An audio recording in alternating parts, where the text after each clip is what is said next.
마태복음 8장 1절에서 13절까지의 말씀을 봉독하겠습니다.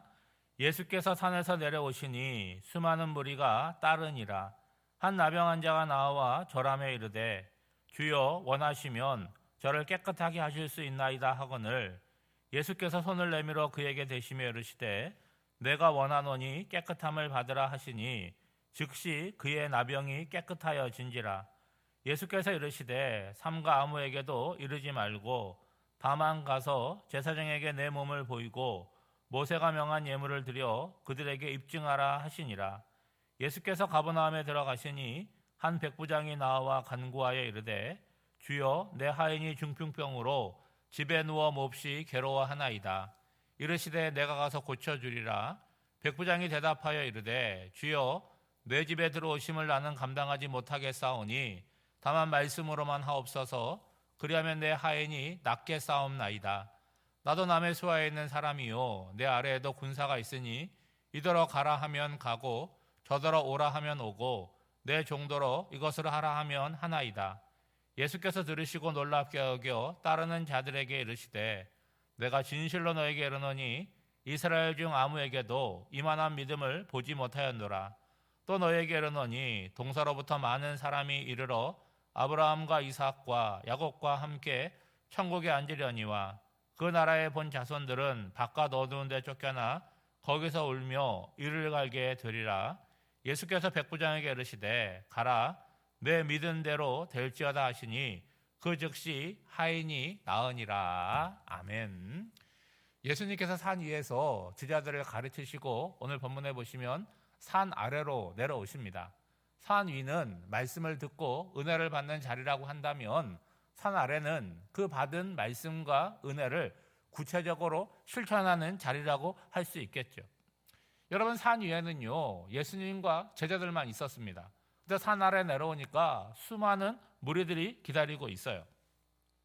앞서 예수님께서 의의 기준을 제시하지 않았습니까? 예수님 말씀을 하시는 의의 기준은 우리들의 의가 서기관과 바리새인보다 더 나아야 된다는 거예요. 그러면 그 더 낫다는 게 뭐냐? 그것이 산 아래에서 구체화되는 것이 8장과 9장의 이 치유 사건으로 나타나게 됩니다. 먼저 오늘 본문에는 두 가지의 치유 사건이 나오는데 공통점이 있습니다. 유대인이 그동안 갖고 있었던 어떤 전통들 그리고 상식들의 경계를 넘어서고 있다는 것이죠. 먼저 한 나병 환자가 예수님께 나오는데 이 사람은 누가 데리고 나온 게 아니잖아요. 자기 발로 예수님 앞에 나오는 것입니다. 여러분, 어떤 사람이 병에 걸렸다 그러면 그 사람에게 치근한 마음을 갖는 것은 당연하지 않겠습니까? 근데 유대 사회에서 나병은 그 좀 성격이 다르다는 거예요. 나병은요 하나님의 저주로 여겼고 이것이 전염된다고 여겼기 때문에 그 사람은 공동체에서 격리되어서 가족과 함께 지낼 수가 없습니다. 그러니까 공동체 생활을 할 수가 없고 따로 격리되어서 하나님께 예배를 드릴 수가 없어요. 그러니까 나병 환자는 육체적으로 고통을 당하지만 심리적이고 사회적인 고통 속에서 살아가는 존재라고 얘기할 수 있겠죠. 그런 점을 감안할 때 많은 사람들이 있는 곳에서 나병 환자가 예수님께 나왔다라고 하는 것은 여러분 굉장히 특이한 모습 아닙니까? 무엇보다도 율법을 어긴 거죠. 그러면 나병 환자의 입장에서는 어떤 각오가 있겠습니까? 마지막 기회다. 이 기회가 아니면 나는 살아갈 수가 없다는 마음이 있었을 것입니다. 여러분, 나병 환자가 예수님께 무엇을 구할 것 같습니까? 그 나병에서 나음을 구하지 않겠습니까? 근데 오늘 말씀을 보면 자신의 입장에서 일방적인 요구를 하는 것이 아니라 예수님을 중심으로 구하고 있다는 거죠. 여러분, 2절 말씀에 보시면 주여 원하시면 저를 깨끗하게 하실 수 있나이다. 여러분, 나병 환자의 이 말을 보면 신앙이 있잖아요. 그렇죠? 예수님에 대한 예의를 갖추고 있습니다. 여러분, 보통은 주님 나 좀 불쌍히 여겨주십시오. 아니면 주님 내가 살아갈 수가 없습니다. 이 나병은 좀 고쳐주세요. 이렇게 말해야 되는 상황 아닙니까? 그런데 나의 원함을 얘기하지 않고 뭐 같은 의미일 수 있겠지만 주님의 원함을 구하고 있다는 거예요. 또 하나는 믿음의 고백이 담겨져 있지 않습니까? 주님께서 원하시기만 한다면 이 나병에서 내가 나을 수 있다라고 하는 믿음의 확신이 있는 거죠. 여러분, 예수님께서 어떻게 응답을 하십니까? 3절 말씀해 보면 내가 원한다. 그러니까 깨끗함을 받아라 라고 말씀을 하시죠. 근데 여러분, 이 말을 예수님께서 말로만 하는 게 아니잖아요. 나병 환자가 멀리 떨어져 있어서 얘기하는 것이 아니라 나병 환자의 몸에다가 손을 대시면서 이 말씀을 하고 있다는 거예요. 여러분, 나병 환자는 전염병 환자인데 굳이 그 몸에 손을 댈 필요가 있겠습니까? 그럼 나병 환자의 입장에서 예수님께 이 말씀뿐만이 아니라 아무도 자기에게 가까이 오지 않고 자기 몸에 손을 대지 않는데 예수님의 손이 자기 몸에 옮겨졌을 때 그거 자체로 위로가 되고 은혜가 되지 않았겠습니까? 근데 중요한 것은 예수님은 부정함과 정결함과 관계가 없는 분이라고 하는 거예요. 이게 무슨 얘기냐? 일반적으로는요, 거룩한 사람, 깨끗한 사람이 부정한 존재를 만지면 어떻게 되는 거예요? 그 거룩함이 깨지는 거죠. 그 정결함이 깨지고 함께 부정해지는 것입니다. 그런데 예수님만은 부정한 자를 만나면 그 부정함이 예수님을 부정하게 만드는 것이 아니라 예수님의 거룩함과 정결함이 그 부정한 자를 정결하고 거룩하고 깨끗하게 하신다는 거예요. 이제 주님께서 당부하시잖아요. 그동안은 어디에 살았습니까? 공동체에 격리되어서 살아갔어요. 근데 지금 공동체에서 율법을 어기고 공동체 속으로 들어왔잖아요. 근데 문제가 없어졌잖아요. 왜냐하면 나병이 나왔으니까. 그러니까 어떻게 하라는 거예요? 정상적인 율법의 절차를 밟으라는 거예요. 제사장에게 가가지고 너가 율법이 나왔으면 그 나병이 나왔음을 확인받으라는 거죠. 그리고 율법에 정한 예물을 드리라는 겁니다. 이게 뭡니까? 너가 다시 공동체로 들어갈 수 있는 그런 프로세스를 밟으라는 거죠. 이것은 종교주의자들이 오해하는 것처럼 예수님께서 율법을 무시하고 피하는 것이 아니라 율법을 존중하고 있는 모습을 보여주고 있는 거죠. 이제 예수님은 가버나움으로 가시는데 그곳에서 백부장 한 사람을 만납니다.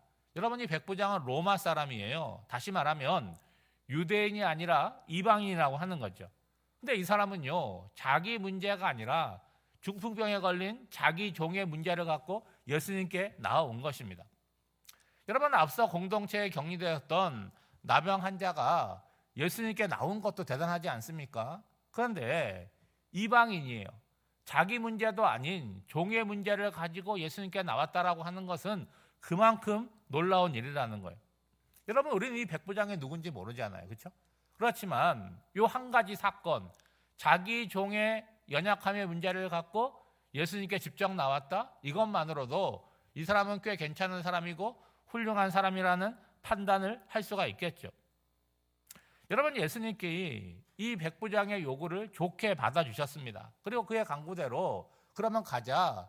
내가 너희 집에 가서 그 종을 고쳐주겠다. 그렇게 말씀을 하십니다. 여러분, 예수님의 이 응답은 유대인이냐 이방인이냐 그 경계를 넘어서는 그런 모습 아닙니까? 그런데 백부장이 놀라운 반응을 보이는 거예요. 예수님께서 자기 집에 오심을 감당할 수가 없다는 거예요. 그러면 어떻게 하라는 것입니까? 그저 여기서 말씀만 해주시면 자기 종이 나을 수 있다. 이런 고백을 합니다. 그리고 그렇게 생각하는 이유가 뭐예요? 여러분, 9절 말씀에 보시면 이런 의미 아닙니까? 예수님, 저는 군인입니다. 윗사람이 저에게 명령을 하고 제가 아랫사람에게 명령을 하면 다 순종을 합니다. 그러니까 군대는 어떤 조직이라는 거예요?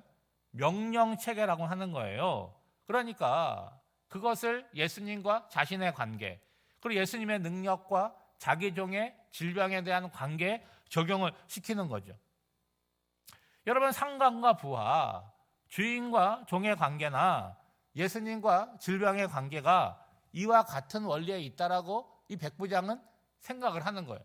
그 백부장의 생각이 옳으냐 그르냐 그건 중요한 것이 아니라 그가 그렇게 생각을 했다는 거죠. 예수님을 어떻게 본 것입니까? 사람을 지배하고 괴롭게 만드는 질병보다 더 높이 계신 분, 그러니까 치유의 능력이 있는 분으로 그렇게 판단을 한 거죠. 그러면 이 사람이 이방인인데 어떻게 이런 것을 알 수 있었을까요? 경험으로 아는 건 아니잖아요. 그러니까 예수님에 관한 소문을 식민지에 와서 살아가면서 듣게 되었고 알게 되었고 믿게 되었다는 거죠. 그러니까 백부장에게 있어서 군인이에요. 그러니까 100명의 부하들을 거느리고 있는데 그 명령 체계에서 예수님을 어느 위치에 두고 있느냐? 로마 군대에서 제일 꼭대기에 있는 분이 누구겠습니까? 로마 황제잖아요. 그러니까 예수님이 마치 로마와 황제와 같은 분이다. 그렇게 이해를 한 거죠. 근데 여러분 생각해 보세요. 백부장인데 로마 황제가 자기 집에 오는 것을 어떻게 감당하겠습니까? 두려운 일이고 할 수가 없다는 것이죠. 그러니까 영광스러움보다 두려움이 더 크니까 오시지 말라는 거예요. 그러면 어떻게 하라는 것입니까? 말로만 전달을 하고 글로만 전달을 해도 황제가 직접 오지 않아도 똑같은 효력, 똑같은 능력이 나타나게 된다는 거죠. 여러분, 이 백부장이 즉흥적으로 이런 생각을 한 것은 아닐 것입니다. 예수님에 대해서 소문을 들었고 자기 종의 질병을 고치려고 애를 썼지만 그것이 잘 되지 않아서 고민하던 가운데 예수님에 대한 소문을 듣고 그분이 누구신지를 생각함으로 말미암아 나온 판단이라고 할 수 있겠죠. 이 백부장의 말과 태도에 대해서 예수님은 굉장히 놀랍게 여기십니다. 여러분, 10절 중반에 보면 내가 진실로 너에게 이르노니 이스라엘 중 아무에게도 이만한 믿음을 보지 못하였노라. 그러니까 선민 이스라엘 백성 중에서도 이만한 믿음을 보지 못했는데 이방인, 유대인들이 경멸하는 개와 돼지로 여기는 이방인 가운데 이런 믿음이 있다라고 하는 것을 놀랍게 여겼다는 거죠.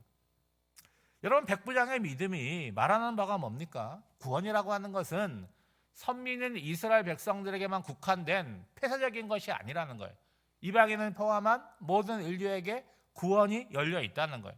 예수님이 이런 말씀을 합니다. 천국에 들어가는 많은 사람들이 동서로부터 몰려온다는 거예요. 여러분, 동서로부터 몰려온다는 것은 어디를 기준으로 얘기하겠습니까? 이스라엘을 기준으로 얘기하겠죠. 그 사람들은 현재 어떤 사람들이에요?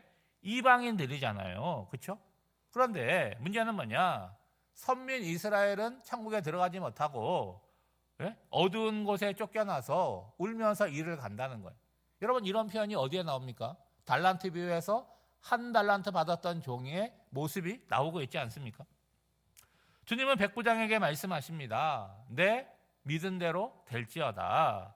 주님이 그렇게 말씀하시고 그 순간 이 종이 나았다라고 성경은 기록하고 있습니다.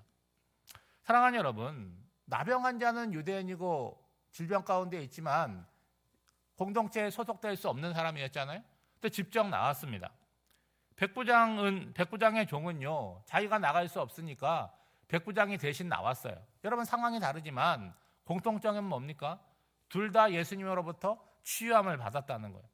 이것이 말씀하는 바가 뭐냐? 우리가 직접적이든 간접적이든 하나님과 예수님과 연결되면 가지고 있는 문제가 해결된다는 거예요. 여러분, 또한 믿음이라고 하는 것은 모든 사람의 것이 아니라는 거예요. 여러분, 나병 환자는요, 자기 질병에 대한 간절함, 예수님에 대한 간절함이 있었습니다. 그런데 백부장은요, 도무지 예수님에 관한 믿음을 가질 수 없는 환경 가운데 있었다는 거죠. 게다가 자기 문제도 아니었잖아요. 그런데 그는 예수님을 향한 놀라운 믿음을 가지고 있었던 거죠. 그래서 믿음이 놀라운 거예요. 여러분, 믿음을 가질 수 있는 너무 좋은 환경 가운데 살아가는데 믿음을 안 갖는 사람들이 있어요. 근데 도무지 믿음을 가질 수 없는 그런 상황 가운데 있는데 예수를 잘 믿을 뿐만이 아니라 제대로 믿는 사람들이 있다라고 하는 거죠. 그러면 오늘 우리들은 어떠하느냐? 내가 처한 상황과 환경을 말할 것이 아니라 그 상황 속에서 우리를 사랑하시고 함께 하시는 그 하나님에 대한 믿음을 우리가 제대로 가지고 있어야 되는 거죠. 오직 주님을 향한 믿음만이 우리를 구원으로 인도하시고 이 땅에서 능력 있게 살게 하시는 거죠. 오늘 하루도 이 분명한 믿음을 가지고 살아가는 저와 여러분이 되시기를 주님의 이름으로 축복합니다. 기도하겠습니다. 하나님 아버지, 성경에 나오는 인물이든 우리 주변에 사는 사람이든 선하고 아름다운 것들은 본받게 하시고 악하고 부정한 것은 경계하는 지혜를 주시옵소서.